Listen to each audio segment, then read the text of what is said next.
नमस्कार, आप देख रहे हैं वीके न्यूज और मैं युधिष्ठिर उपाध्याय। मध्य प्रदेश में चुनाव खत्म हो चुका है। चुनाव के नतीजे 11 तारीख को आने वाले हैं, लेकिन उससे पहले चुनाव आयोग की साख यहां दांव पर लगी है। दरअसल ईवीएम में छेड़छाड़ की कई घटनाएं सामने आ रही हैं। कांग्रेस ने कई जगहों पर सीसीटीवी और कुछ फुटेज के आधार पर स्ट्रांग रूम में रखी ईवीएम में छेड़छाड़ के आरोप लगाए हैं। कांग्रेस का आरोप है कि कुछ अधिकारी बीजेपी के साथ मिलकर ईवीएम में छेड़छाड़ कर रहे हैं। इसकी शिकायत प्रदेश के कांग्रेस अध्यक्ष कमलनाथ ने दिल्ली में पहुंचकर मुख्य चुनाव आयुक्त से की। इसी बीच भोपाल के पुलिस मुख्यालय से एक वीडियो सामने आया है, जिसमें यहां कई डाक मतपत्र पड़े मिले हैं। दरअसल डाक मतपत्र वो होते हैं जिसके जरिए सरकारी कर्मचारी वोट डालते हैं। ऐसे मतपत्रों का यहां लावारिस मिलना बड़ी साजिश की ओर इशारा कर रहा है। इस वीडियो में एक शख्स ये दावा कर रहा है कि ये 5 लाख वोट हैं, जिसे बीजेपी को जिताने के लिए इस्तेमाल किया जाएगा। सब इनके बोर्ड नहीं डले, बता यार, इनके बोर्ड ही नहीं डले।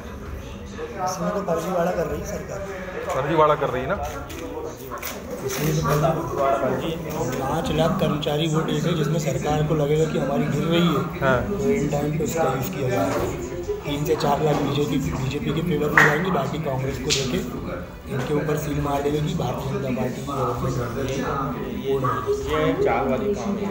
पूरे फर्जीवाड़ा ही है, अब अलग ही दिख रहा है ना। इसी बीच ईवीएम की विश्वसनीयता पर सवाल उठाए हुए जबलपुर हाईकोर्ट में एक जनहित याचिका भी दायर की गई है। याचिकाकर्ता ने दावा किया है कि ईवीएम को मोबाइल के जरिए रिमोट पर लेकर उसमें बदलाव किए जा सकते हैं और ये खुद चुनाव आयोग के मैनुअल में बताया गया है। देखिए, ये जो हमने PIL लगाई है, इसका सबसे बड़ा आधार ये है कि जनता का जो मतदान होता है, जनता जो मत देती है, जनता को इस बात का यकीन होना चाहिए कि उसने जिसको मत दिया है उस तक वो मत पहुंच रहा है। और शायद इसी भावना को लेकर के इलेक्शन कमीशन ऑफ इंडिया ने भी वीवीपैट को इंट्रोड्यूस किया था।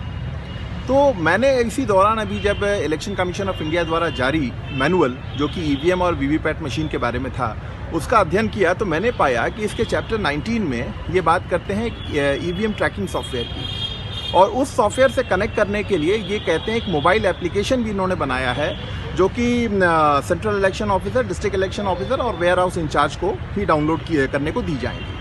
तो उस मोबाइल एप्लीकेशन के बारे में ये लिखते हैं अपने चैप्टर 19 में कि इसके द्वारा जो है ईवीएम और वीवीपैट मशीन्स को भी कनेक्ट किया जा सकता है।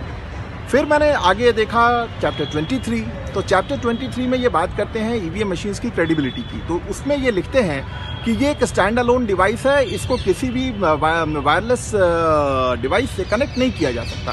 तो चैप्टर 19 और चैप्टर 23 की बातें एक दूसरे में कॉन्ट्राडिक्टरी हैं। इन वीडियो और याचिकाकर्ता के बयानों के बाद न सिर्फ बीजेपी बल्कि चुनाव आयोग की साख भी दांव पर है। देखना यह है कि चुनाव आयोग इन आरोपों का कैसे जवाब देता है। वैसे आयोग पहले यह दावा कर चुका है कि मशीन को हैक नहीं किया जा सकता है और ये पूरी तरह से सुरक्षित है। आपको क्या लगता है कि ईवीएम में छेड़छाड़ से चुनाव के नतीजे बाधित किए जा सकते हैं?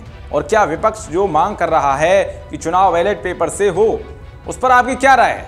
कमेंट बॉक्स में जरूर बताएं। ऐसी तमाम तरह की अच्छी और सच्ची खबरों को पाने के लिए हमारे चैनल को सब्सक्राइब करें। देखते रहिए वीके न्यूज। शुक्रिया।